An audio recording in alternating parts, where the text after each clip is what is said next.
একটা দেশের লুট হাসিনা যে সরকার হিসেবে উত্তীর্ণ হয়েছে দীর্ঘ 15 বছর আগে, দীর্ঘ 15 বছর ধরে বা চলতেছে তার এই লুটালুটি। তারপরও সে এইখানে ক্ষান্ত হয় না, কিন্তু তারপরও সে কি কাজ করতেছে? সে মানুষকে হত্যা করতেছে, মানুষকে গুম করতেছে, ইভেন কি মানুষকে অনা অবিচারে, মানে কোনো দোষ নাই, কোনো কারণ ছাড়াই জেলে ভরে ভরে ভরে মানুষগুলোকে পঙ্গু করে ছাড়তেছে। সো এটা কেন বললাম? কিছুদিন আগের কথা, জাস্ট উইক 2 or 3 উইকের আগের কথাই বলতেছি। 30 জন না, 30,000 নেতা কর্মীকে সে গ্রেপ্তার করেছে কোনো কারণ ছাড়া।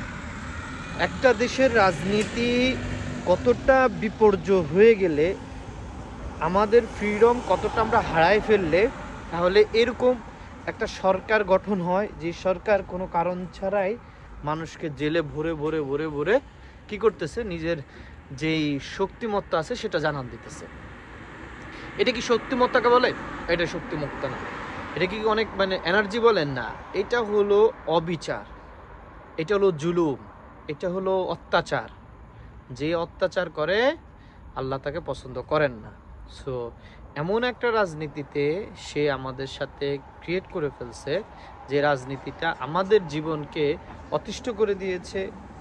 ইভেন সংসার জীবনে মানুষকে হ্যাপি করতেছে না। 30,000 শ্রমিক বা 30,000 কর্মী যদি মানে লুকায়িত গুম করা হয়, জেলে ভরে দেওয়া হয়, তাদের বাচ্চা কাচ্চা, তাদের ছেলে মেয়ে, মা বাপ, আত্মীয় স্বজন কি খাচ্ছে, কোথা থেকে খাবার পাচ্ছে, এটা আপনার কোশ্চেন থাকে না? থাকে। তো এদেরকে আল্লাহ ব্যবস্থা করে দিতেছে, আল্লাহ খাওয়াচ্ছে, কারণ তারা জিহাদ করতেছে, এই জুলুম অত্যাচার সরকারের বিরুদ্ধে জিহাদ করতেছে।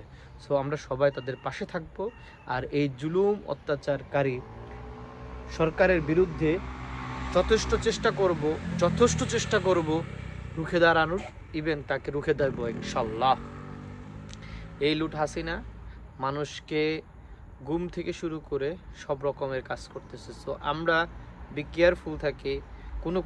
কোথাও কোনো কিছু হলে ওইটা সজাগ, মানে ওইটাকে নিয়ে পাবলিসিটি করি, ইভেন ওইটাকে যেভাবে হোক প্রতিহত করা দরকার সেভাবে প্রতিহত করতে যেন পারি। সো ভালো থাকবেন। এই লুট হাসিনা থেকে খুব সাবধানে থাকা উচিত।